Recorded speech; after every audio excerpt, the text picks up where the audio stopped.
Petit applaudissement.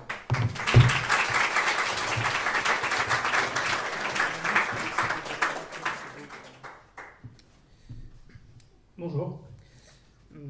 Je vais vous présenter un problème de synchronisation des accès concurrents à un fichier.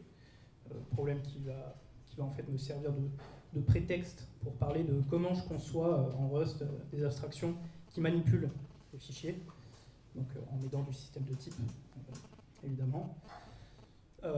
Donc le problème est le suivant. Donc, ce que j'appelle file locking dans mon titre, c'est un protocole coopératif entre des processus indépendants ou des threads d'un même processus pour synchroniser les accès concurrents aussi bien en lecture et en écriture à un même fichier, donc sans que tout le monde ne se marche dessus.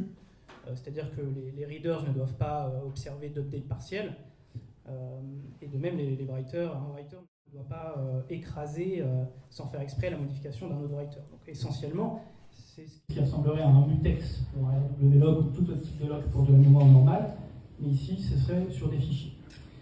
Et comme ça n'existe pas vraiment les logs obligatoires sur les fichiers, voilà, on se contente d'un protocole coopératif, c'est-à-dire que pour que ça marche, tout le monde doit respecter ce protocole. Donc, j'ajoute la contrainte supplémentaire que mon protocole doit marcher sur un serveur de fichiers en réseau utilisant le protocole NFS. Donc, NFS, pour ceux qui ne connaissent pas, c'est un protocole qui permet de monter un serveur de fichiers en réseau sur sa machine. Et le serveur de fichiers se comporte comme une extension du file system. En quelque sorte, on peut faire des opérations sur les fichiers, faire des ls, écrire, etc. Et le kernel va traduire automatiquement, de manière transparente, les opérations d'IO en opérations réseau. Ça fait que du point de vue de l'utilisateur, on ne se rend pas compte que les fichiers sont hébergés en fait à distance. Et alors c'est important pour le problème parce que si on regarde les primitives qui sont fournies par un OS de type Unix pour faire exactement ce que je dis, c'est-à-dire du file locking, il y en a deux en fait. La première qui sont les advisory locks POSIX, qui ont beaucoup de problèmes de design, donc qui sont assez peu recommandés, à vrai dire. La deuxième qui est le plus utilisée, qui est héritée de BSD et qui existe aussi sur Linux, qui s'appelle flock. C'est en général ce qui est utilisé. Typiquement, c'est ce que le Cargo, le package manager de Rust, utilise pour synchroniser les accès à ses registres internes, dans le cas où il y a plusieurs instances indépendantes de Cargo qui pourraient tourner en même temps et modifier les registres. Le problème de ces deux API de haut niveau, c'est qu'elles ne marchent pas sur un serveur NFS. Voilà. La deuxième, c'est pour Flock, c'est de notoriété publique. La première, disons qu'elle est théoriquement supportée par le protocole, mais en pratique, toutes les implémentations sont buggées. Vous pouvez demander aux développeurs de SQLite qui utilisent les POSIX et les Relox, ils ont beaucoup de choses à vous dire sur le sujet. Donc, ça veut dire que pour résoudre mon problème à moi, il faut que je descende un peu plus bas. Il faut que j'utilise des primitives un petit peu plus bas niveau qui ont l'air en tout cas d'être atomiques du point de vue du CLI. Donc, la plus connue, c'est la création de fichiers en mode exclusif. Qu'est-ce que ça veut dire? Ça veut dire que si je veux créer un fichier à un chemin donné, un chemin A, si je choisis le mode exclusif, quand j'essaie de créer mon fichier, si le fichier existe déjà, la création échoue. Donc, pourquoi c'est un mécanisme de synchronisation? C'est si j'ai deux personnes qui essayent de créer en même temps un même fichier à un chemin A, ben, il n'y en a qu'un seul des deux qui peut vérifier. Donc, avec ça, on peut implémenter un système j'appelle de log file. C'est typiquement si je veux protéger les accès à un fichier file, eh bien, avant toute chose, j'essaie de créer en mode exclusif un fichier de log à côté file.log, par exemple. Si j'y arrive, très bien, je peux faire mon opération de lecture, je peux modifier le fichier, etc. Puis quand j'ai fini, je remove le log. Et si j'y arrive pas, j'attends. Voilà, j'attends un peu. Ça veut dire que quelqu'un a créé le fichier de log avant moi. J'attends qu'il le supprime, qu'il ait fini, et puis je réessaye. Dans la même veine, on a link. Donc link, c'est quoi? C'est pour les hard links. C'est-à-dire qu'on a un chemin A, qu'on crée un hard link vers un chemin B, et bien on a deux chemins, le chemin A et B, qui pointent vers le même fichier physique. C'est-à-dire qu'il faudra supprimer les deux chemins pour supprimer le fichier physique sous-jacent. Link fonctionne de la même manière. Si j'essaie de faire un link vers un chemin B, ça ne réussit que si le chemin B n'existe pas déjà. Donc, on peut faire la même petite danse, au lieu de créer le fichier de log directement, ici on commence par créer un fichier temporaire avec un nom unique, donc randomisé pour faire en sorte qu'il ne clash avec aucun fichier existant. Et ensuite, en deuxième étape, on essaie de le linker vers le nouveau chemin file.log. Si on a réussi, c'est qu'on a réussi à acquérir le log, sinon on attend un petit peu. Donc voilà, ça c'est les techniques assez classiques. Je pense que pas mal d'entre vous peut-être ont déjà rencontré une erreur du genre oui, machin.loc est encore là, vous devez vérifier s'il n'y a pas une autre instance du process qui tourne, et en fait il n'y a pas d'autre instance du process qui tourne. Voilà, le problème de ce système de log file, c'est que si un process meurt juste après avoir écrit le log, mais avant de l'avoir supprimé, eh bien ça bloque tout le monde. Et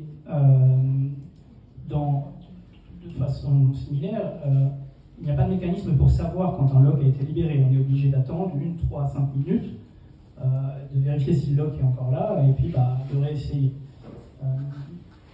Donc voilà les inconvénients. Et si on est prêt à sacrifier un petit peu plus d'espace disque, moi je vous propose un protocole un peu différent, qui est basé sur Link aussi.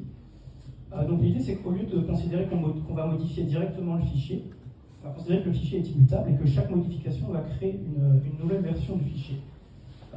Donc typiquement ça veut dire que les readers, donc voilà, je vais avoir mes versions successives, file.1, file.2, file.3, voilà.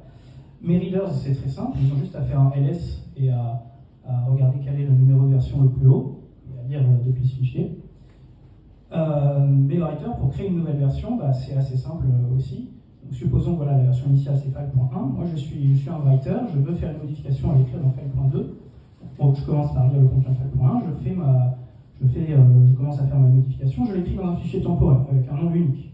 Donc là, avec aucun autre nom existant. Une fois que j'ai fini, j'essaye de faire un link, un hard link sur file.2.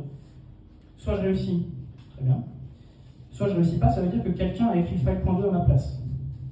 En fait, quelqu'un, pendant que je travaillais, a fait une modification sous mes pieds et a écrit la deuxième version du fichier file.2.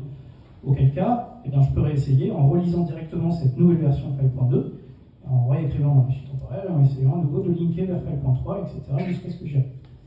Donc là, on a en quelque sorte supprimé les deux inconvénients précédents, parce que on n'a plus besoin de poler pour savoir si un fichier de log potentiel a disparu, non. Si on voit si on constate que quelqu'un nous a battu, a réussi à écrire la nouvelle version avant nous, eh bien, on peut réessayer tout de suite avec la version qu'il vient d'écrire, réappliquer nos modifications, réessayer de link. Et puis si un process meurt, soit il a réussi à link et la question ne se pose pas, soit il n'a pas réussi, et au pire, il reste un fichier temporaire qui pourrait être cleané de façon asynchrone un peu plus tard, organisé sur des heuristiques comme le constant. Voilà. Alors, maintenant, si je voulais écrire une API en Rust qui implémenterait ce protocole, comment je m'y prendrais? Donc, je pense que de façon générale, quand on écrit des API qui manipulent des fichiers en Rust, il y a deux choses qu'il faut avoir à l'esprit. La première, c'est que les fichiers en Rust interagissent d'une façon un peu bizarre avec le système de type. En quelque sorte, ils échappent au système de type, un peu comme des pointeurs raw, des pointeurs bruts qu'on utiliserait quand on écrit du code safe. La deuxième chose, c'est que donc, les fichiers, c'est quand même, ce sont des objets compliqués, ce sont des objets bas niveau, et finalement, en fait, les gens s'en fichent des fichiers. Ce qui les intéresse, c'est le contenu des fichiers. Donc, je pense qu'en construisant des couches d'abstraction successives, ce qui est important, c'est que la dernière couche d'abstraction ne parle plus de fichiers, ou quasiment plus, parle uniquement du contenu. Donc, je vais m'attarder un peu sur le premier point. Qu'est-ce que j'entends quand je parle des interactions entre le fichier et le système de type? Donc, en Rust, vous le savez, il y a des règles d'aliasing très strictes. Typiquement, une seule référence mutable peut exister à la fois dans le programme, et il ne peut pas coexister une référence mutable et des références non mutables vers un même objet. Donc c'est un moyen à la fois d'éviter les bugs d'aliasing typiques qu'on a en C++, mais aussi d'éviter les race conditions, parce que si tout se fait à travers de références non mutables, par exemple, on sait qu'on ne peut pas muter les objets, sauf s'ils sont derrière des wrappers spéciaux tels que mutex, etc., qui autorisent la mutabilité intérieure. Les fichiers, finalement, c'est un peu tout le contraire, parce que n'importe qui peut les ouvrir à n'importe quel endroit dans un process séparé. Quelqu'un peut dupliquer un file descriptor et recréer un fichier avec, et faire des accès concurrents aux vôtres sans que vous le sachiez. Voilà, un autre process peut écrire dans un fichier pendant que vous êtes en train de le lire, et personne ne lui dira rien. Et on pourrait se dire que, par exemple, Rust pourrait essayer de fixer ça en disant, par exemple, on ne peut faire de l'IO que sur une référence mutable sur un fichier. Voilà, on pourrait se dire comme ça empêche les gens de faire des accès concurrents à un même fichier. Ce serait dans l'esprit de Rust, on va dire.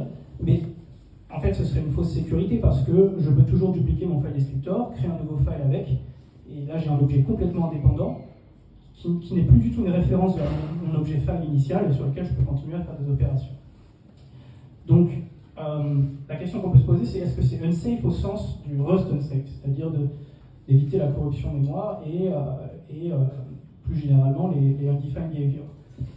En fait, non, c'est pas unsafe parce que quand il y a deux process qui écrivent en même temps dans un fichier, ou deux threads, en fait, c'est le kernel qui va synchroniser les accès finalement.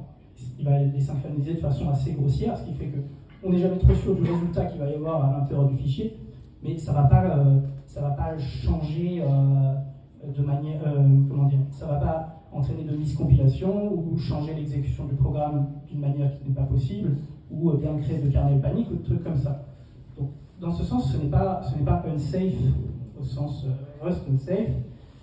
À vrai dire, même donc, en Rust, il y a un trait qui s'appelle FromRowFD qui permet, à partir d'un file descriptor brut, de créer un objet file.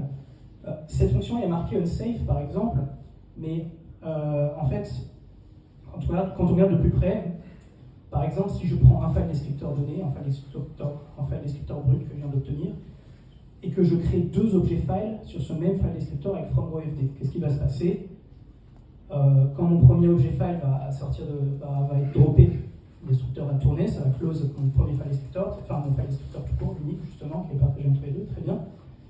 Quand le deuxième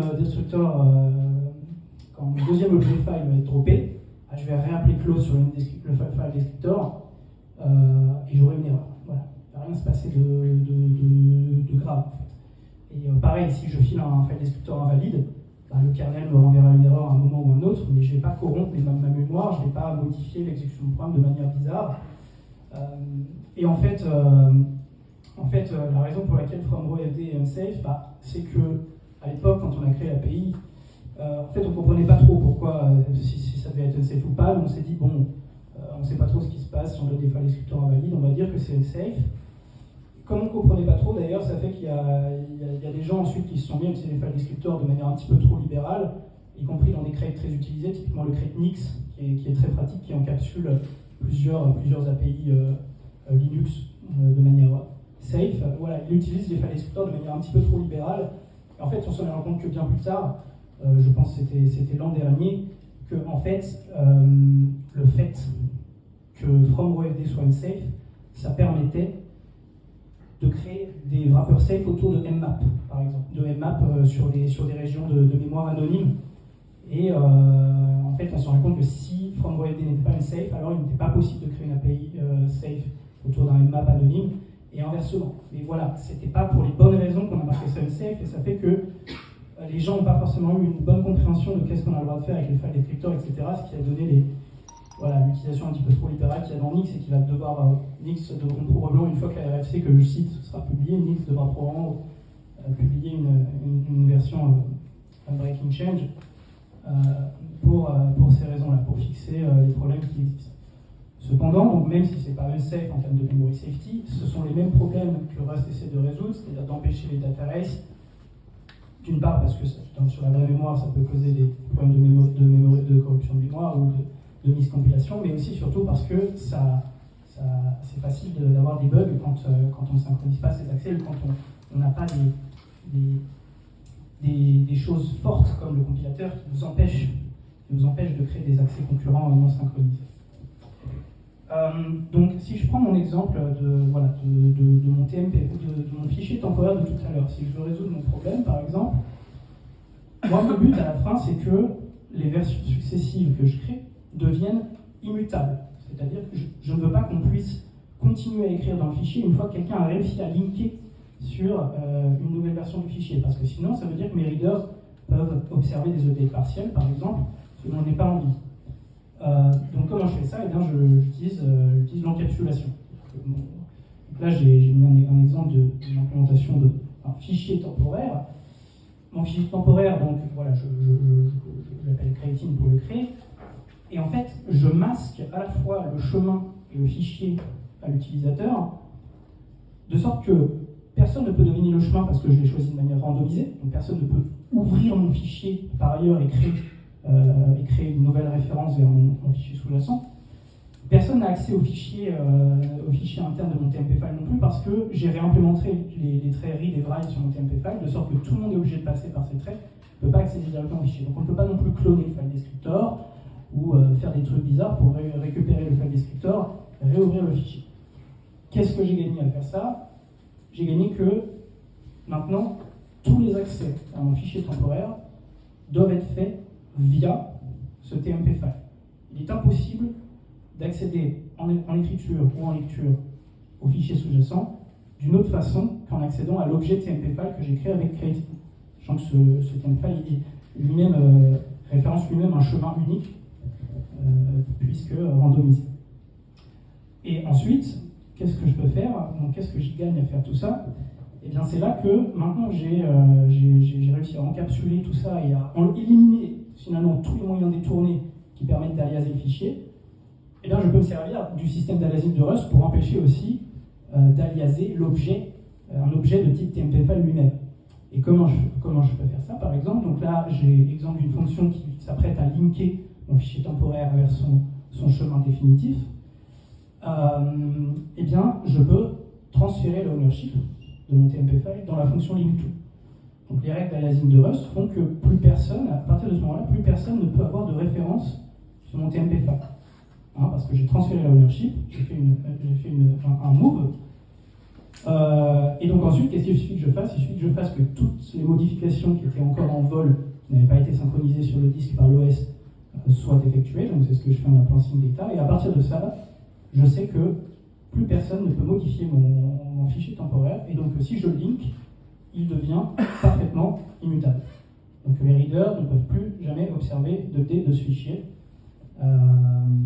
Voilà.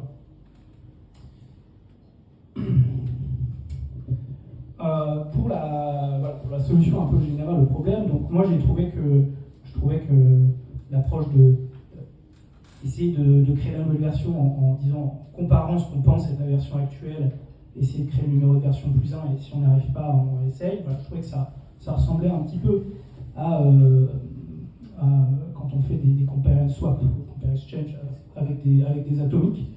Donc voilà, j'ai appelé l'abstraction de mon fichier atomic file qui en fait abstrait des versions successives, il n'y a pas qu'un seul fichier, comme je l'ai dit. Dessus, du coup, c'est un peu comme un atomique. J'ai une méthode load qui charge la dernière version, ou en tout cas ce qu'on pense être la dernière version à un instant T. On peut jamais en être sûr, évidemment.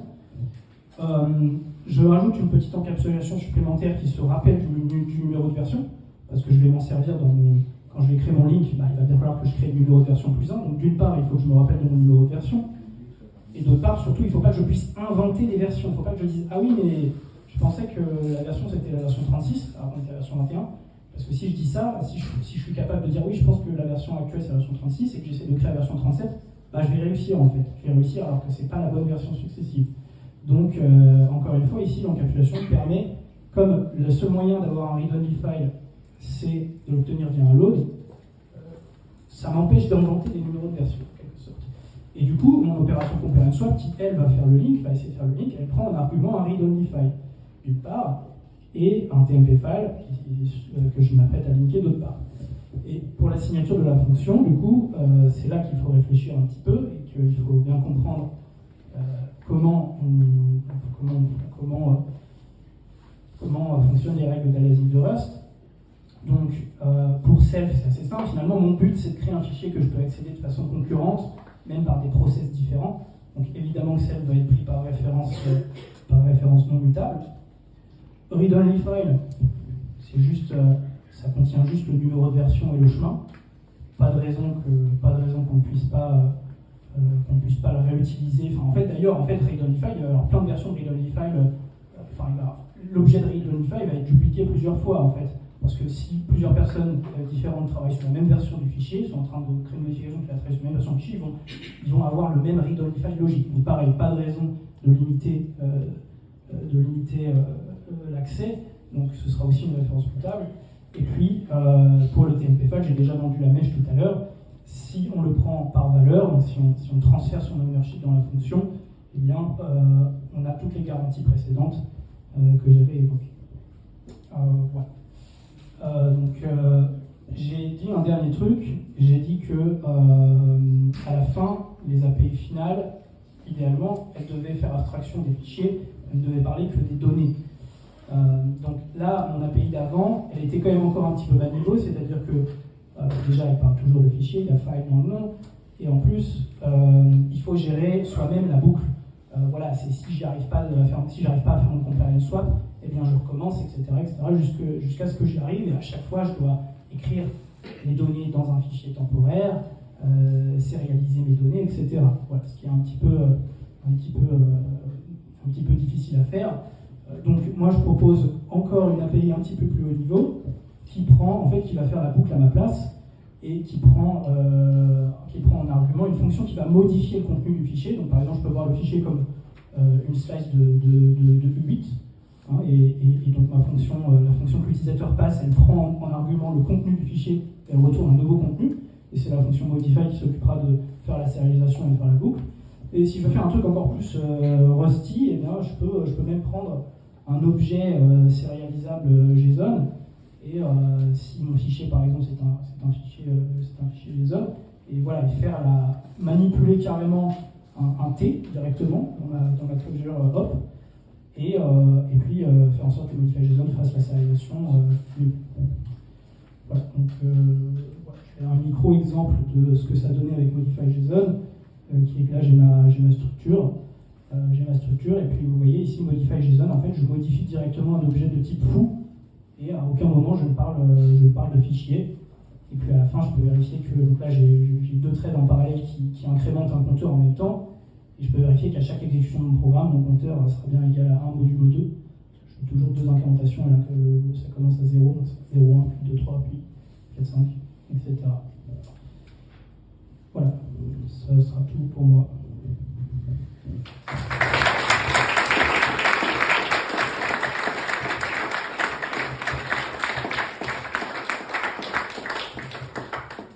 On a un peu débordé sur le timing, mais on a quand même quelques minutes, 2-3 minutes pour des questions. Est-ce qu'il y en a qui ont des questions dans l'audience? Oui, monsieur, devant. Est-ce qu'il y a, avec votre système de lock, il y a un moyen d'éviter que ce soit toujours les mêmes qui ont accès au lock? A priori, non, il n'y a pas de moyen d'éviter, donc c'est un lock qui n'est pas faire en effet. Il y a possibilité de famine. Après, l'idée c'est que normalement, si tu commences à sortir à des fichiers de lock, tes updates sont censés être relativement basse fréquence. Il y a peu de chances, déjà il y a peu de chances de base que deux personnes essaient de créer une version en même temps, mais surtout en effet, quand tu te fais bloquer, il y a une forte chance que tu réussisses à faire approcher. Mais a priori, c'est tout à fait possible qu'il y ait un process qui soit en famine, en effet, qui n'arrive jamais à obtenir un lock. Dans ce cas, il faut s'assurer que son workload fasse que ce cas ne soit que théorique. Parce qu'on est d'accord by design, finalement, ça ne gère pas la forte concurrence sur le fichier, parce qu'il y aura beaucoup de déchets. Exactement, exactement. En fait, voilà, c'est pareil pour le. Enfin, finalement, c'est pareil avec tous les locks qui n'ont pas de mécanisme de fairness. Si tu as une forte concurrence, tu as un fort risque d'avoir une famille. J'avais vu une autre question, oui. Moi, c'est plus une question par rapport à l'usage de SQL et Linux. Tu as regardé Rename? J'ai regardé quoi, pardon? Est-ce que tu peux parler juste un tout petit peu plus fort? Est-ce que tu as regardé Rename? Alors, oui, mais Rename, qu'est-ce qui se passe? Donc alors, j'ai mon fichier file, ok. J'écris mes modifications dans un fichier temporaire, disons, appelons-le A. Il y a une autre personne, elle écrit aussi ses modifications dans un fichier temporaire B. Je fais mon rename de A vers file, et que juste derrière B fait son rename de A vers file, bah, potentiellement j'ai perdu mes modifications parce qu'il n'en a pas tenu compte. Tu vois? Je pars du principe que file n'existe pas et que tu as un file qui dit ce que le fichier a été créé Non, je vois pas ce que tu veux dire.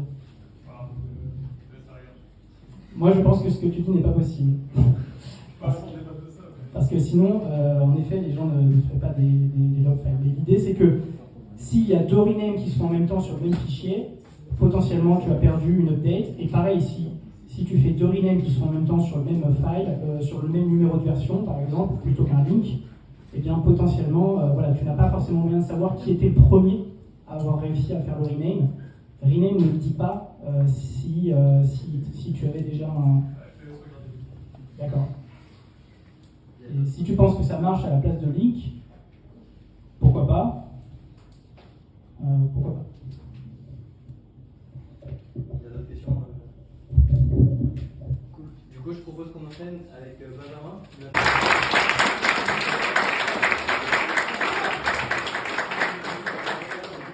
Merci beaucoup. Très heureux d'être là parmi vous. Très heureux que les GitHub Rust entraînent. On se revoit tous ensemble en chair et en os. Toujours un plaisir. Et du coup, merci à Stockly qui organise tout ça, une main de maître, si je puis dire. Du coup, moi, ce dont je vais vous parler aujourd'hui, c'est de WebAssembly, mais pas de WebAssembly côté front, parce qu'on entend parler souvent et qu'on en a assez, mais plutôt WebAssembly côté back-end, autre chose que du WebAssembly qui tourne dans le browser. Et en plus de ça, il y aura du Rust avec, parce que le Rust, c'est cool, et en plus, c'est le langage de mieux supporter pour faire du WASM, donc autant en profiter. Je me présente rapidement, Benjamin Kounen, je suis belge, pour ceux qui ne situent pas trop la Belgique, c'est le pays qui devait gagner la Coupe du Monde en 2018. Ça, c'est une autre histoire, mais on peut en débattre longtemps. Non, mais je plaisante, on vous l'a donné. Mon Twitter, Benji25, je parle pas mal de Rust et de WebAssembly et de l'aspect autour des compilateurs et tout ça. Et je bosse chez Apollo, il y a une petite équipe qui font du Rust chez Apollo, ça existe, il n'y a pas que du JavaScript, et qui fournit du tooling autour de GraphQL pour que ce soit très performant, pas comme en JavaScript. Alors, oula, j'essaie pas de faire tomber la petite fontaine. Du coup, de quoi on va parler? On va parler de l'historique vite fait de WebAssembly. Je vais essayer de tenir les 20 minutes. On va parler de la spec en soi de WebAssembly, parce que tout le monde voit ça comme, je sais pas, comme un outil ou une technologie, mais ça reste une spec, un langage, un assembleur. On va parler un peu de l'écosystème et des cas d'usage qu'on peut en avoir côté back-end, pour pas qu'on ne parle que du front, parce qu'on ne parlera pas du front forcément. On va parler des outils et des livres, et on va passer à un petit côté exemple, effet de Go, tout ça. Alors, côté historique, la première version, elle a été créée en 2015, c'est créé et maintenu par le W3C, parce qu'à la base, ça a été créé pour pouvoir exécuter du code autre chose que du JavaScript dans le browser, et que ce soit plus performant que JavaScript. Pourquoi plus performant? Parce que déjà, c'est un assembly, donc déjà c'est plus restreint au niveau des instructions, donc on n'aura pas la partie parsing qu'on a en JavaScript quand on va lancer JavaScript. Ensuite, il n'y a pas de garbage collector, donc on n'aura pas ce coup de garbage collector, c'est un langage à pile, on va voir juste après. Et du coup, à la base, c'est plutôt maintenu, ça a été plutôt poussé et maintenu par Mozilla, qui a un peu lâché l'affaire, je dirais. Et maintenant, il y a de plus en plus d'acteurs autour de ça, comme Google. Il y a Fastly, et je pense qu'il y a pas mal AWS aussi qui pousse. Fastly, ils poussent pas mal parce qu'ils ont rembauché l'équipe de Mozilla qui bossait autour de WebAssembly. Ils ont pris toute l'équipe, ils l'ont pris chez Fastly. Et du coup, eux, c'est pour lancer dans des workers, faire du edge computing et tout ça avec du WebAssembly. Donc plutôt des use cases côté backend, et eux, du coup, ils essaient de pousser un peu plus la spec qu'elle soit évoluée un peu plus côté back-end que juste front-end. Ce qui est plutôt cool, et en même temps, ils essayent de plier un peu le système de base. Mais c'est intéressant.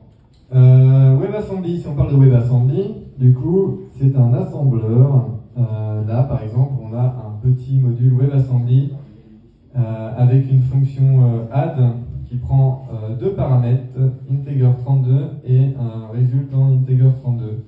Ce qui est bien avec le WebAssembly, c'est que c'est plus ou moins lisible et compréhensible par le commun des mortels, mais rassurez-vous, c'est très rare quand on en écrit nous-mêmes, sauf si on aime se faire du mal, ça existe, et je ne juge pas.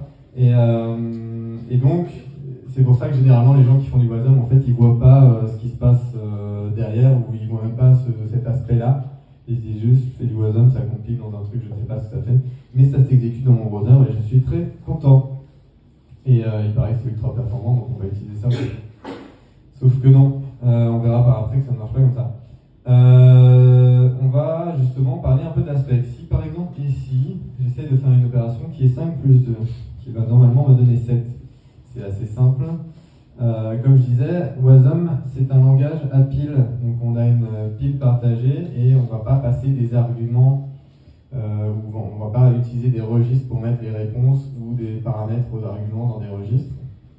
Tout passera par la stack partagée. Et donc par exemple, quand on va faire un add, la réponse ira dans la stack et il ira chercher ses paramètres dans la stack. On va le voir juste là maintenant. On a une première instruction qui s'appelle i32.const5, ça dit juste met le numéro 5 qui est un i32 dans la stack. Donc là on a l'exécution de ces instructions. On a un i32.const2, donc pareil, si vous avez suivi, ça met 2 i32, enfin ça met le chiffre 2 qui est en i32 dans la stack, et ensuite, petit trick, attention, c'est facile à suivre.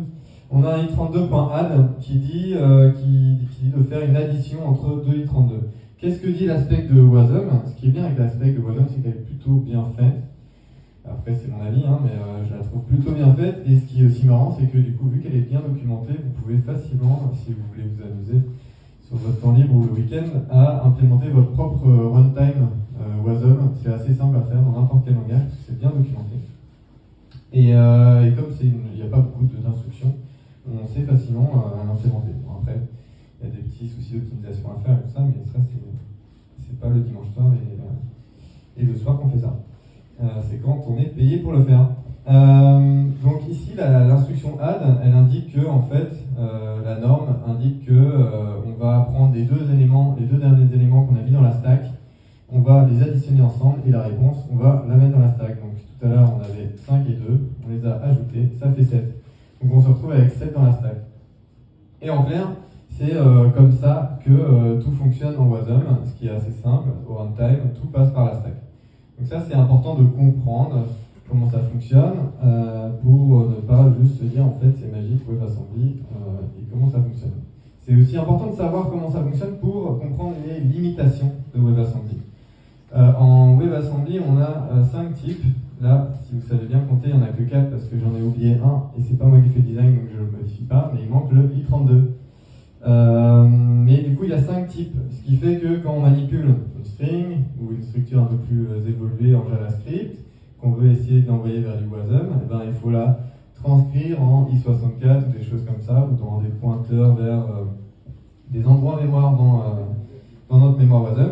C'est pour ça que souvent j'ai entendu des gens qui disaient j'avais des problèmes de perf dans mon application front-end, j'ai vu que WASM était plus performant et donc j'ai tout mis en WASM, et en fait c'est toujours aussi pété. C'est parce qu'il y a le coût de transfert entre le WASM et JavaScript pour faire l'encodage et tout ça. Ça a un coût, donc en fait, parfois le WASM c'est bien côté front-end, ça dépend des use cases. Voilà, c'était le secret. C'est tout pour moi, bonne journée, au revoir. C'est pas fini. Pourquoi en fait on parle pas souvent de cette syntaxe qu'on a vue là? Parce qu'en fait, généralement, quand on compile en WASM, je vous ai un peu menti, c'est pas un fichier WASM que je vous ai montré, c'est un fichier .wat. Le .wasm, c'est un format binaire qui est lisible et donc vous n'allez pas vraiment vous attarder dessus.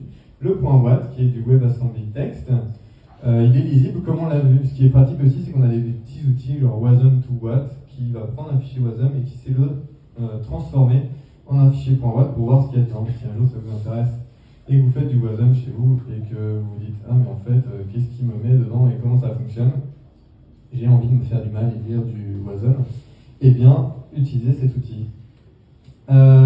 Quelques cas d'usage côté back-end, parce que front-end il y en a quelques-uns, mais moi c'est pas mon idée de m'attarder là-dessus aujourd'hui. Quelques cas d'usage assez intéressants, c'est par exemple un function as a service. On en voit de plus en plus des genres de function as a service en wasm. Pourquoi? Parce que déjà il y a plusieurs langages qui compilent vers du wasm, c'est cool, et en plus de ça on verra juste après, le wasm c'est très sandboxé, donc on n'a pas accès à des call resolve, on n'a pas accès à accéder au disque ou des choses comme ça, des I/O quoi.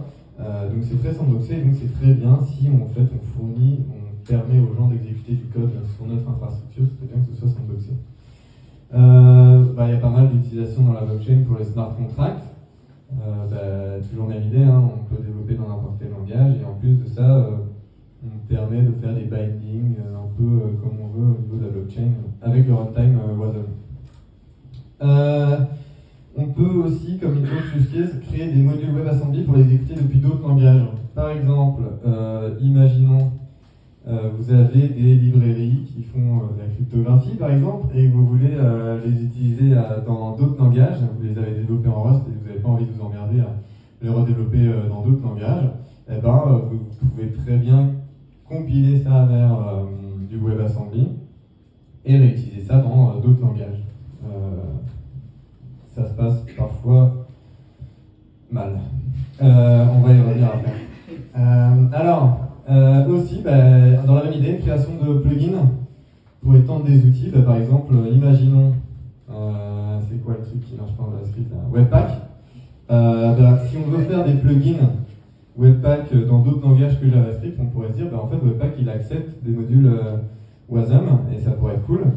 Et voilà, c'est un exemple de plugin qu'on pourrait faire pour étendre des outils. Et un autre exemple, ça c'est un truc que j'ai eu à faire dans une de mes boîtes précédentes, c'est qu'on a utilisé le WASM comme une représentation intermédiaire pour un compilateur. Je ne sais pas si ça vous parle, mais en clair, quand on fait un compilateur, on a à chaque fois des représentations intermédiaires. Par exemple, Rust, il va compiler dans une représentation intermédiaire qui est compliant avec l'IR de LLVM, qui va, elle, après, permettre de pouvoir compiler sur différentes architectures. Et donc, WASM pourrait très bien être vu comme une représentation intermédiaire, c'est ce qu'on a fait. Si ça vous intéresse, on peut en parler après, mais je n'ai que 20 minutes, et on m'a dit de les respecter. Alors, côté outils et librairies. Petite liste non exhaustive. Là, côté front-end, j'ai juste mis les WIT parce qu'on s'en intéresse peu. Les WIT, ça va être c'est le runtime, c'est capable d'exécuter du JavaScript, mais aussi du WASM, et c'est aussi un peu plus optimisé que les autres runtime pour en fait discuter entre le JavaScript et du WASM, ce qui est logique en soi. Et côté backend, on a pas mal des runtime, on a quand même deux qui sortent un peu du lot. C'est Wasmer et WasmTime. Wasmer, la différence entre Wasmer et WasmTime, je dirais, d'expérience, c'est que WasmTime, c'est l'équipe qui a été réembauchée de Mozilla par Fastly qui s'en occupe, qui est autour de la Bytecode Alliance, qui est en fait une alliance qui bosse pas mal autour du WASM, et donc qui est aussi pas mal dans le comité de l'aspect de WASM, et donc dans WasmTime, s'il y a des nouveaux trucs dans l'aspect de WASM, on va les trouver plus rapidement dans WasmTime. Par contre, Wasmer, il fournit beaucoup de SDK, beaucoup d'ouverture, leur API est plutôt bien foutu pour en fait discuter avec d'autres langages et l'utiliser en Rust dans notre propre projet, ce qui n'est pas le cas en WasmTime parfois. Voilà, si je fais une différence. Et on a W3, ne me demandez rien là-dessus, je sais pas, il fallait que je mette un troisième logo. Voilà, et il y en a beaucoup plus en plus. Mais les deux principaux, c'est WasmTime et Wasmer. Alors, on revient au WASM. Tout à l'heure, je disais que c'était très pratique, par exemple, pour du function as a service, parce que c'est un environnement sandboxé. Donc, il faut savoir que quand je dis que c'est un environnement sandboxé, ça veut dire que ici, on a notre WASM qui tourne dans le runtime. Le runtime, j'ai représenté par cette petite puce qui ressemble à un microprocesseur, et qui pourrait être Wasmer ou WasmTime pour le coup. Et du coup, quand on exécute du WASM, en fait, on n'a pas accès accès aux I/O, donc pas accès au file system, pas accès au réseau. Ce qui est un peu chiant hein, quand on veut faire du functional service qui discute avec de l'HTTP ou des choses comme ça. C'est assez chiant. Du coup, ils s'en sont rendus compte qu'en fait, plus on voulait utiliser côté backend, plus il fallait un peu faire évoluer l'aspect et plier un peu le truc. Ils ont sorti WASI, WASI, qui veut dire The WebAssembly System Interface. Qu'est-ce que ça fait WASI? En fait, c'est un genre de API qui va dire, ok, à chaque fois que, c'est une spec, à chaque fois que j'utilise, j'appelle un FD open, donc file descriptor open, ou des choses comme ça, des appels système, ça va appeler des fonctions externes depuis mon WASM. Donc en fait, le compilateur va s'occuper de, ok, je vois qu'on appelle un file system, je vais remplacer ce call par un call vers une fonction externe qui est en fait décrit dans l'API de WASI. Donc je ne connais pas tous les prototypes de fonctions dans WASI, mais en clair, c'est juste des prototypes de fonctions qui disent ok, pour un FD open, ça va appeler cette fonction externe, ce call externe, avec ce prototype-là. Un call externe en WASM, en clair, c'est un genre de binding, c'est-à-dire que ça appelle une fonction qui n'existe pas dans notre WASM, mais qui va être déléguée au runtime, qui va dire coucou, je veux appeler cette fonction avec ce prototype, est-ce que tu connais cette fonction avec ce prototype? C'est le runtime qui prend la suite, et du coup, c'est au runtime à implémenter ces prototypes, ces fonctions WASI directement au sein du runtime. C'est pas directement dans la spec WASM, c'est au runtime d'implémenter ces fonctions. C'est pour ça que avant, je sais pas si c'est encore le cas maintenant, mais avant on pouvait dire t'exécutes WASMer sans WASI ou t'exécutes WASMer avec WASI d'instancié. Et on va le voir juste après dans l'exemple, c'est que si on n'a pas WASI et qu'on essaye d'appeler une IO, par exemple avec WASMer, c'est juste ça drop vers /nul, ça fait rien, ça fait limite, ça fait pas d'erreur en fait. Ça part dans les oubliettes. Alors, petit exemple. Alors, ça va être compliqué. Excusez-moi pour le bruit. On va essayer de changer le thème pour que ce soit plus visible pour vous. Hop. Et on va essayer de... C'est pas plus visible? Attends. Est-ce que tout le monde voit là? Beaucoup? C'est bon? Magnifique, je vois des pouces en l'air. Du coup, petit exemple, on va utiliser sans WASI. Bon là, il y a plein de trucs commentés, mais on s'intéresse à la partie non commentée. Donc, j'ai mon petit projet Rust avec une fonction qui s'appelle _start. Et dans mon cargo.toml, je dis que c'est une lib de type CDYLib et staticlib. Et j'ai cette fonction, et ce nomangle veut dire en fait tu vas pas me renommer cette fonction par une fonction A pour essayer de mettre moins de caractères ou d'optimiser, tu me gardes le nom de cette fonction. Donc si je fais pour compiler du Rust en WASM, on fait un cargo build, hop, et là je dis comme target wasm32 unknown, c'est-à-dire que c'est juste du wasm32, il n'y a pas de WASI. Est-ce que vous voyez en bas là? Non, vous ne voyez pas en fait. Faut le dire les gars, faut suivre. C'est bon ou pas? Vous voyez? Ok, magnifique. Donc ça, je lance. Qu'est-ce que ça va faire? Ça va me compiler ce petit fichier avec ce start. Ça va me le mettre dans target wasm32 debug. Et j'ai ce fichier wasm qui, si je l'ouvre, est illisible, mais j'ai un équivalent de fichier WAS que j'avais fait avant. Et on retrouve bien les petites instructions que je vous ai montrées tout à l'heure. Bon, il y en a plein parce qu'en fait, indirectement, il prend la librairie standard parce que si on regarde dans mon livre, j'ai fait un println coucou. Donc ensuite, pour exécuter ça, on va pas mettre WASI, on va mettre unknown. Donc je l'exécute en prenant le fichier wasm avec le wasmer. Donc si je l'exécute, normalement, il est censé m'afficher coucou. Pourquoi j'ai appelé ça _start? C'est parce que c'est la fonction l'entry point de wasm et d'autres trucs par défaut. Donc là, on voit rien, bordel. Faut que je mette. Et voilà. Donc là, je vais wasmer, hop, je remets unknown. si je l'exécute, en fait, il est censé m'afficher coucou, et pourtant il ne m'affiche pas coucou, et pourtant il ne me met pas d'erreur. C'est pas mon clavier de vote. Donc je cherche de là.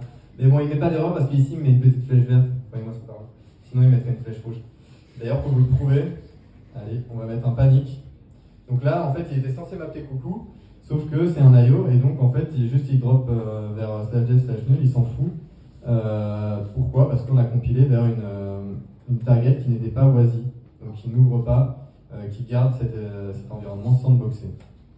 Et là, j'ai mis un panique, on voit bien qu'il panique, et que vous ne voyez pas forcément, c'est en bas, que ma petite flèche est rouge.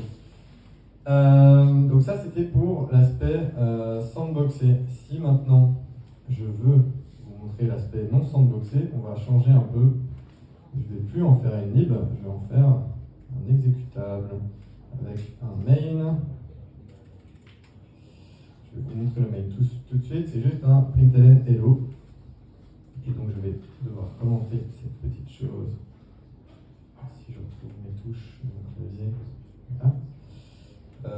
Hop, et là, du coup, au lieu de faire wasm32, la target wasm32 unknown, on va dire WASI. Donc ça veut dire qu'il va prendre en compte ces appels systémiques.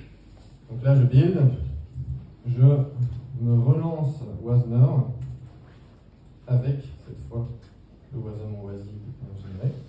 Et là, il m'affiche bien hello. Magnifique, c'était très compliqué. Donc ici, on a un println hello. Donc là, c'était pour vous montrer l'aspect sandboxé et pas sandboxé de WebAssembly quand on l'exécute côté backend. Tout ce que j'explique, encore une fois ici, s'adapte au côté backend parce qu'on ne peut pas utiliser WASI côté front-end, à ce que je sache. Alors, je vais garder le micro comme ça, c'est pas mal.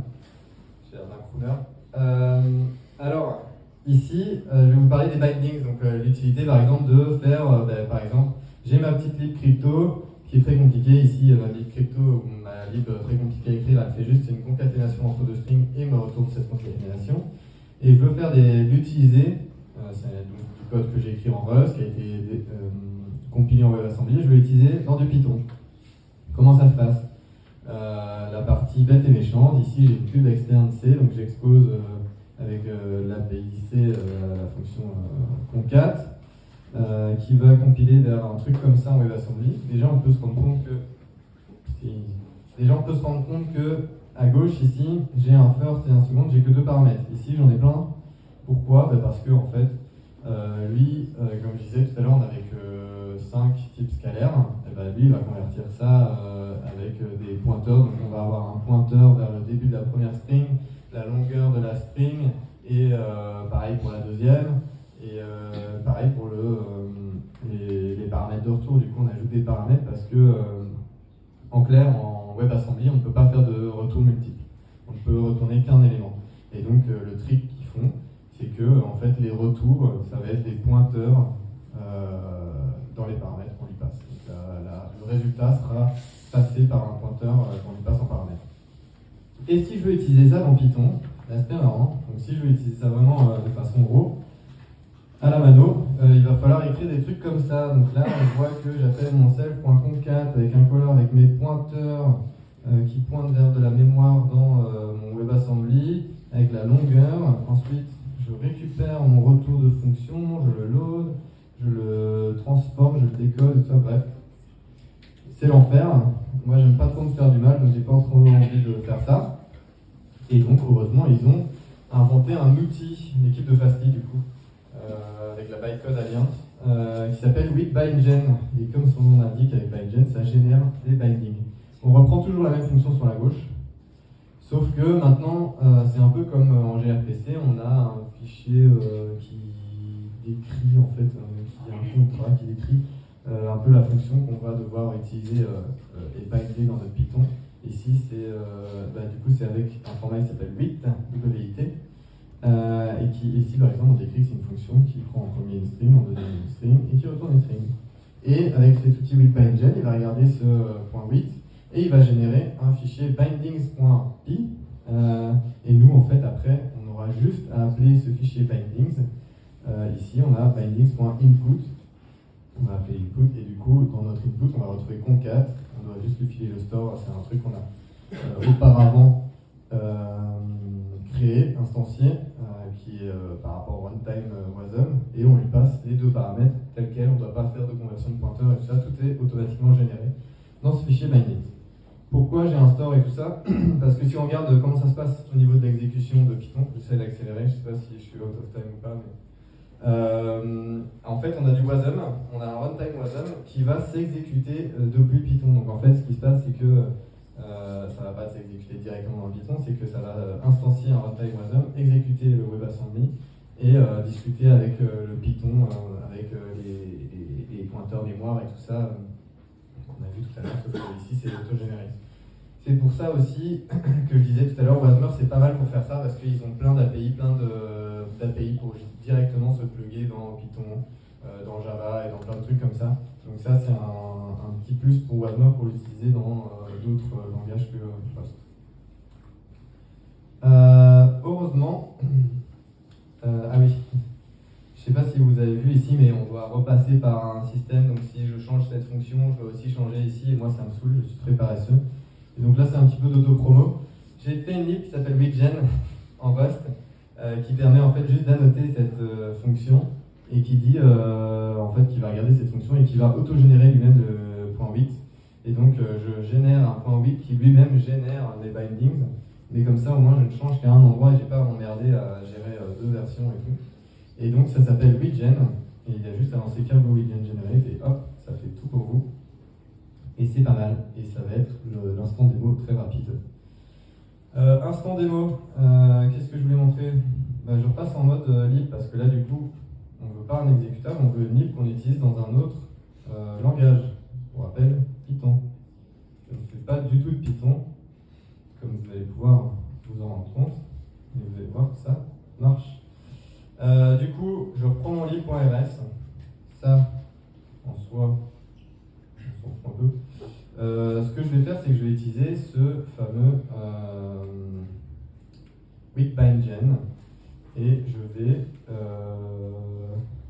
utiliser en même temps, non pas ça, je fais n'importe quoi, et je vais utiliser en même temps WeGen, ma lib, là, le truc que j'ai mis là, pour ne pas me casser la tête à devoir écrire moi-même ce point 8.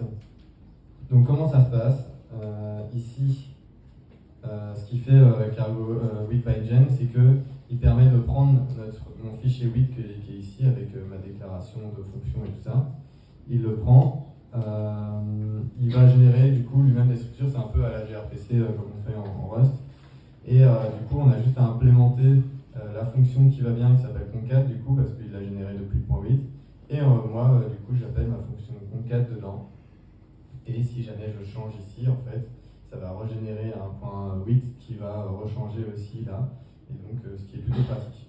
Donc là, je génère, si je le génère, en fait, on va voir qu'il va me créer un WeGen.8 ici, c'est très bien, par rapport à ce que j'ai annoté dans mon lib.rs. Ce qui m'intéresse aussi, c'est le with-bindgen, qui est une CLI, qui va prendre... on va se mettre dans Python, tiens. On va se mettre dans le directeur Python, qui va prendre, en fait, qui va dire ok, ça va tourner sur WasmTime Python, donc c'est un runtime exprès pour Python fait par WasmTime pour pas utiliser que Wasmer, et qui va générer, qui va prendre l'input du point 8 et qui va générer ce fameux bindings.py. Donc là je vais prendre un petit risque. Ça ne fonctionnerait pas, mais je vais faire quand même, qui va me générer ce fameux bindings.py. Donc dans le bindings.py là, qu'est-ce qu'on voit? Tous les trucs dégueulasses que je vous ai montré tout à l'heure, que vous n'avez pas envie d'écrire. Par exemple, la concat là, il va aller chercher des pointeurs et tout, le bazar. Hein. On n'a pas envie de faire ça. Du coup, j'ai un fichier main, on va dire, que j'appelle loader.python. Je ne fais pas de Python, hein, c'est schéma. Qui va me configurer, donc là je dis que j'active WASI, que j'ai mon STDR et tout ça, qui me configure mon linker et tout pour WasmTime, qui va me chercher le bon fichier .wasm que j'ai compilé en WASI, d'ailleurs que je vais recompiler avant de faire une connerie. Hop, on fait une target WASI, magnifique. Et donc là, j'ai un nouveau fichier .wasm. Et là, je lui dis, bah, tu vas concat hello et world et tu vas me print la réponse de ce concat qui va être exécuté en wasm.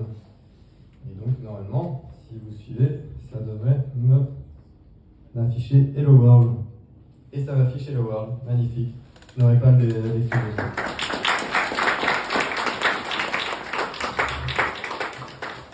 Donc tout ça pour dire que ça fonctionne, mais c'est pas encore très frais. Genre WIT, la spec là, WIT, elle change, à l'époque elle changeait toutes les semaines, là j'ai un peu lâché le truc, mais elle changeait souvent, donc pas très frais, ça fonctionne, mais de là à partir avec ça en production, bon, il faut y aller avec des pincettes. Côté tooling, on a des trucs Wasm OBT qui optimisent le Wasm pour qu'il soit plus petit, Wasm to What, comme je disais tout à l'heure, qui prend un fichier Wasm pour le mettre en .wat, donc en fichier texte. Et mscripton qui permet de compiler du Wasm vers du JS Complement SMJS. Et c'est le moment où je vous remercie de ne pas vous être endormis. Merci beaucoup.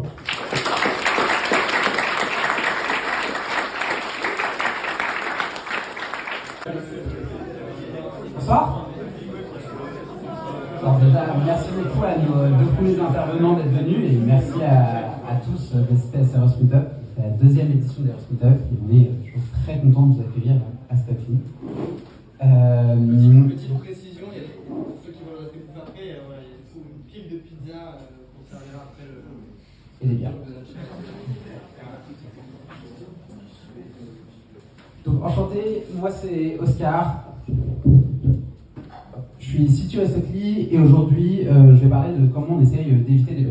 Enfin, évidemment, des bugs, ça va toujours arriver, mais ça devient de plus en plus important, surtout quand on est plusieurs à travailler sur le code, quand on atteint des dizaines, des centaines, voire des milliers de développeurs. Et on va voir quel process, quelles bonnes pratiques on peut mettre en place pour faciliter la vie des développeurs et passer plus de temps à faire de l'engineering qu'à juste des bugs. Tout d'abord, les bugs, ça va arriver. Les humains ont fait des erreurs, du coup, on écrit les bugs. On peut se dire qu'on est des très très bons développeurs, mais en vrai, il y a toujours des jours où on est fatigué. Ça va donc arriver, il va y avoir des erreurs. Ça peut arriver à cause de typos. Par exemple, va vous laisser passer un point d'exclamation. En Rust, ça peut être assez game changer. Ça peut être parce que vous n'avez pas très bien compris l'interface d'une API ou d'une librairie, et donc ça ne se comporte pas exactement comme vous vouliez. Ou alors, ça peut être parce que vous supposez des états sur votre système informatique, et en fait, il n'est pas du tout dans cet état, et donc ça se comporte en rebelote, pas comme vous le souhaitez. Aujourd'hui, on va surtout se concentrer sur comment on essaie de réduire les deux derniers. Donc, faire des interfaces qui permettent de réduire moins de chances à bugger et comment on se trompe moins sur l'état de notre système. Tout d'abord, ça c'est un des principes de code à Stockly. Il s'agit d'essayer de réduire l'espace des situations représentables. C'est-à-dire que des situations qui n'ont pas vocation à être dans la réalité ne doivent pas être représentables dans le système informatique.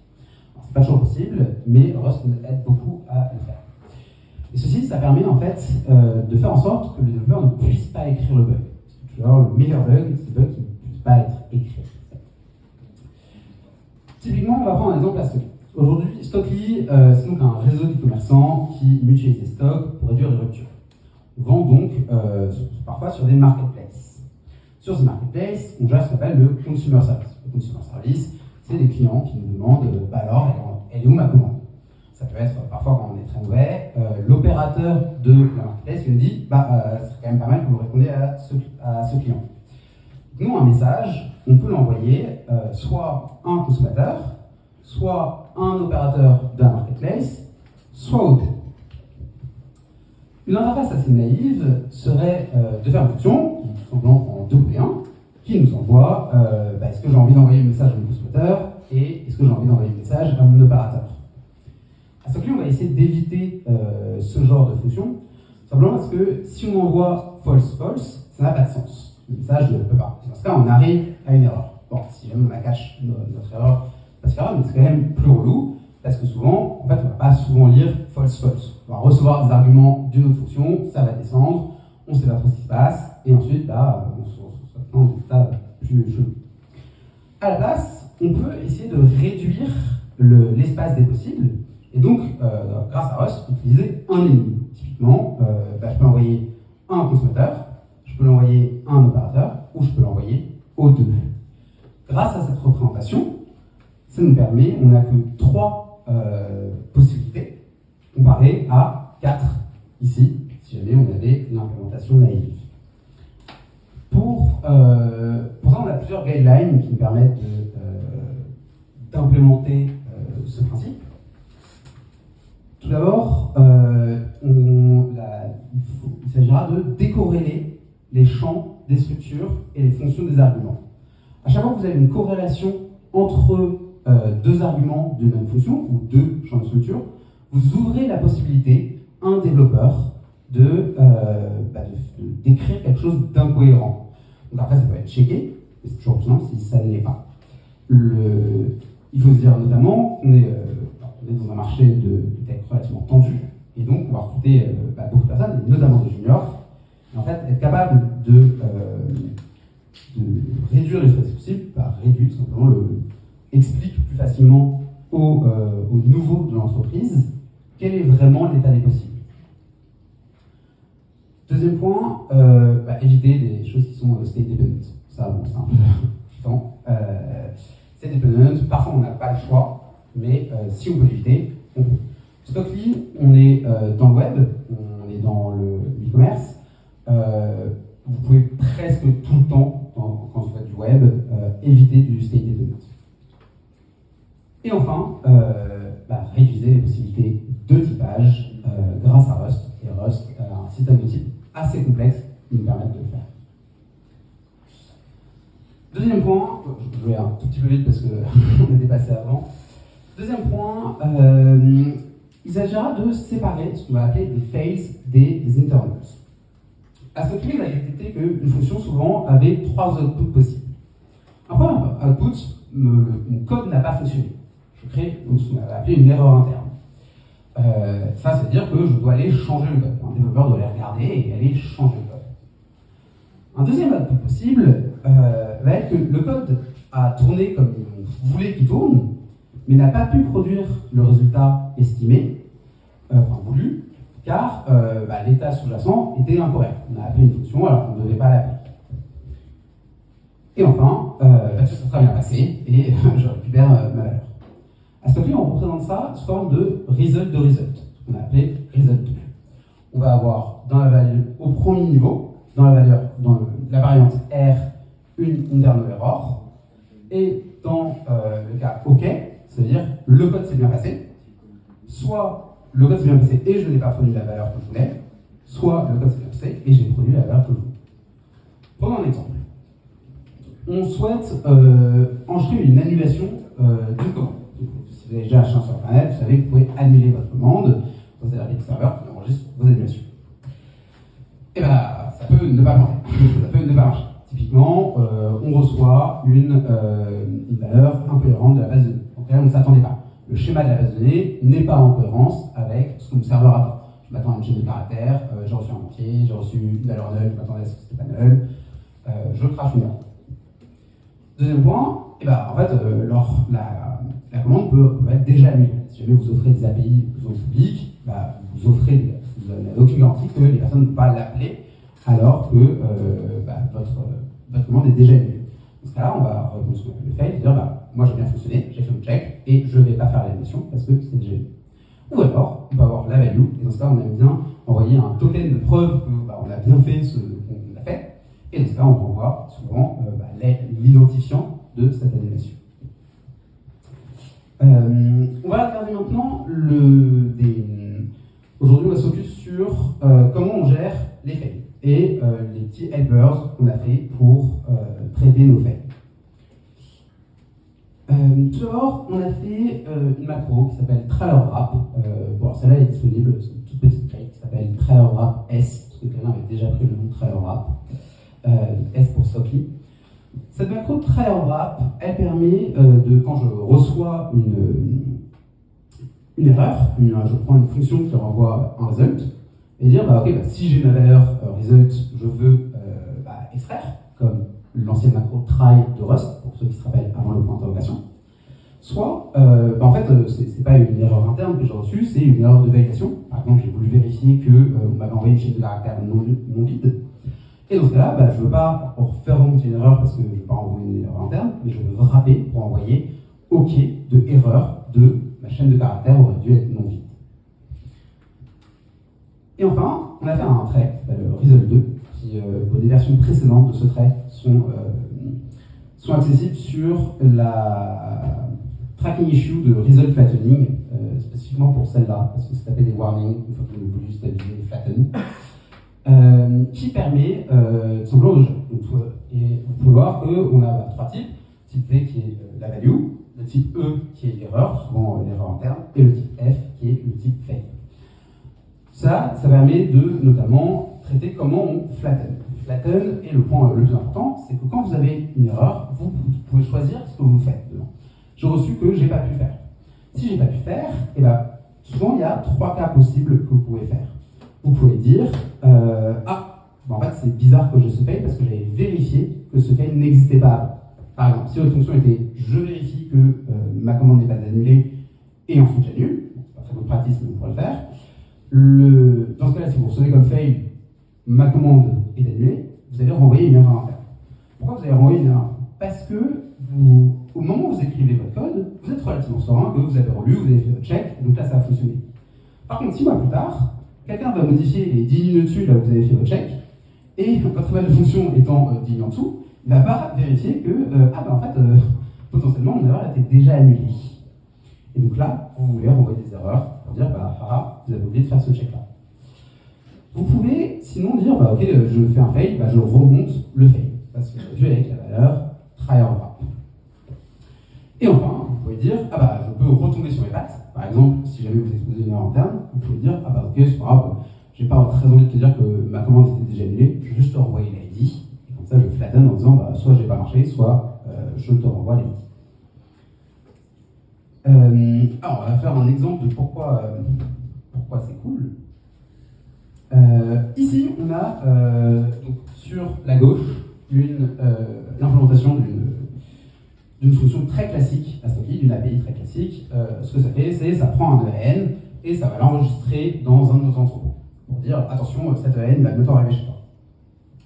Quand ça marche, relativement facile, on a une requête qui arrive, qui est une requête register barcode, et on va d'abord la valider avec ce train to.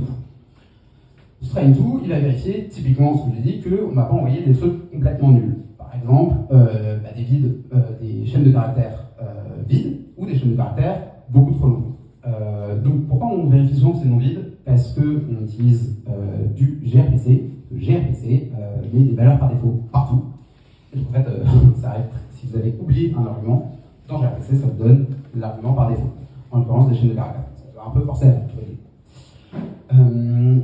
Ce train to valide, et là vous voyez que je vais le try or wrap. C'est-à-dire que si jamais j'ai une erreur de validation de ma donnée, je n'ai pas envie de renvoyer une internal error, j'ai envie de renvoyer du string 404, qui va être ce qu'on appelle ici le RPC result, en disant OK de error, la chaîne de caractères n'est pas valide, vérifie ton appel. Et ce sera au développeur qui a codé l'appel de changer son code. Ce n'est pas à ce code-là de changer. Et ensuite, on envoie la fonction applicative qui, elle, va gérer la connexion avec notre entrepôt. Potentiellement, j'ai une erreur interne, ce qui me permet de faire relever cette erreur interne. Et ensuite, potentiellement, j'ai une erreur, ça se trouve, Jamalot, il avait déjà cette EAN, potentiellement. On lui avait déjà envoyé, il me dit, tu m'as déjà fait. Parce que là, je peux renvoyer une 403 ou une 404. Cette séparation en trois types, elle est arrivée du fait qu'on avait envie de faire des choses différentes quand on est en fonction de ces différents types de résultats. Internal result, à Stockly, on a grosso modo envie d'envoyer un maximum de données sur l'état courant du système et de pourquoi ça brille. On a envie d'envoyer une description assez claire de je m'attendais à ce que ce truc-là n'arrive pas parce que ce truc-là. Il L'idée là, ça va être d'optimiser le temps de debug et pas du tout le temps de compute. Les internal errors, on peut supposer que ça arrive relativement peu fréquemment. Et ça coûte beaucoup moins cher de payer des serveurs que de payer des développeurs. Et donc là, on va donner un maximum de données. Quand on a un fail, on va plutôt renvoyer la donnée structurée pour permettre à l'application de soit retourner sur ses pattes, soit décider d'afficher de manière plus ou moins structurée, plus ou moins jolie à l'utilisateur pourquoi son input n'est pas correct. Et sur la value, la value, on va souvent voir. Vous avez à droite un cargo watch de ce code-là. Ce qui me permet de montrer de qu'est-ce qui se passe si jamais je suis un développeur plutôt junior, je vois, j'ai un rec train2, train2 c'est vraiment un result, ok, en fait j'utilise pas très grave parce que le réflexe en Rust, quand j'utilise un result, n'est pas d'utiliser Trava, mais d'utiliser un point d'interrogation, et je mets mon point d'interrogation. Que se passe-t-il? Eh bien, ça ne compile pas. Donc, je ne peux pas me tromper sur à quel niveau je devais renvoyer. Vous voyez que ici, le trait std_error, donc qui permet de calculer la stack trace, calculer plein de choses, n'est pas implémenté sur les fails. C'est un point très très important et qu'on ne va pas implémenter fail, ou en l'occurrence, on utilise anyhow error maintenant, pour pas qu'on puisse convertir des erreurs, des fails en erreurs. Pour cela, là, vous avez plutôt un exemple de comment on va forcer le développeur à utiliser ces fails. C'est-à-dire, typiquement, on est dans une fonction qui enregistre typiquement une décision d'une évaluation. Si jamais on arrive ici, une fonction on avait déjà vérifié, cette annulation existait déjà. On arrive ici, peut-être remonter un peu, hop. On arrive ici en disant, là, on m'a menti. Moi j'avais dit que pour appeler cette fonction, ça devait exister, et là, ça n'existe pas. Donc je vais renvoyer une erreur interne, bail renvoie une erreur interne, qui dit, en l'occurrence, c'est pas le même bail que le failure, on l'a réécrit chez nous, mais on a gardé la nomenclature pour que ce soit proche. Pour dire que ça ne fonctionne pas. Ou alors, on a une chose, c'est typiquement ici, je peux décider de faire remonter une erreur. Typiquement, je renvoie le OK est pas en haut, je renvoie un OK de erreur de attention, j'ai juste remonté une fail. Je ne peux pas décider ce truc-là parce que c'est une annulation qui a été faite par Stockly. Quand Stockly est nul, on n'attend pas de décision, sinon on décide d'annuler, c'est annulé. Ou alors l'autre. Et voilà. Est-ce que vous avez des questions?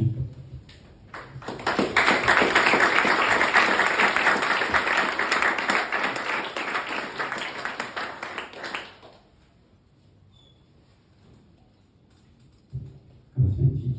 Pas de questions? Excellent. Il est à table. Merci à tous. Non. Quel est l'intérêt d'utiliser comme ça plusieurs résultats avec des internal errors et des erreurs clients par rapport à juste des paniques? Juste des paniques? Oui. Alors, tu as plusieurs. T'as deux, trois raisons. Tout d'abord, c'est un peu plus facile à gérer. Tu as envie de pouvoir utiliser tes points d'interrogation et tu as vraiment envie de forcer tes développeurs à utiliser le fail. À la base, j'en ai sur on veut réduire les incorrect assumptions. Mais en fait, écrire les fails dans le type de tes fonctions, ça explique très clairement au développeur qu'est-ce qui peut foirer quand tu peux appeler cette fonction. Et donc ça rappelle à chaque usage de la fonction de est-ce que tu as vérifié ça? Ou alors, qu'est-ce que tu veux faire si jamais ceci arrive? Et c'est un des trucs qu'on voulait garder. Rust, il vous force à gérer tout ça, il ne les fait pas remonter par défaut. Et on aimait plutôt bien ça. Et donc, je me suis dit, ok, on va forcer les développeurs à traiter les cas de fail et à au moins les lire.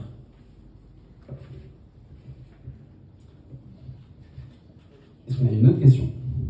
Ouais, rapidement. Là, si j'ai compris, vous avez identifié un peu deux types d'erreurs différents. Les erreurs internes et les erreurs interagir avec l'environnement, on va dire. Ouais. Le genre d'applicatif ne nécessite pas de changer ton code. Ouais, voilà. Et du coup, vous avez votre type nesté avec deux niveaux. Mais ça, c'est un peu fixé, ça a fixé un peu votre code tout le temps. Ça aurait été quoi l'avantage comparé? Je choisis une solution avec un result seulement, mais dans ton erreur, c'est un ticket NM avec les deux sortes possibles d'erreurs. Parce que du coup, tu peux augmenter. Ouais, tu as. Alors, tu peux quand même l'augmenter ici, parce que souvent, donc l'internal error, c'est souvent un truc qui est de type internal error, qui capture une stack trace, qui capture un test, qui capture tout autre chose. Le type rate, c'est souvent un enum qui va expliquer les différentes raisons que tu peux payer. Tu peux encore l'augmenter. La différence, c'est que tu ne veux pas vraiment faire la même chose quand tu as un fail ou quand tu as une internal error.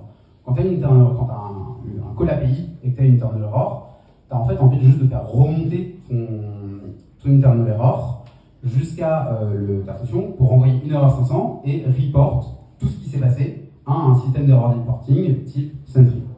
Quand tu as un fail, tu as envie que tes développeurs gèrent ce fail-là pour soit dire bah, ok, ça j'avais vérifié avant, j'ai pas besoin, ou alors dans ce cas je retourne à cette patte, ou dans ce cas je fais ça. Si jamais tu mets qu'un seul enum, tu as une grosse tentation de la part des développeurs de dire ah bon bah ça c'est bon, c'est ma DB qui ne répond pas, je fais remonter, ça je fais remonter, je fais remonter. En fait quelqu'un a ajouté un nouveau truc, et là il l'a pas traité. Et là tu l'as pas enlevé. Donc c'est une des manières de forcer l'usage, de forcer le traitement. Dans ce cas d'inciter à le faire. Est-ce qu'on a d'autres questions ?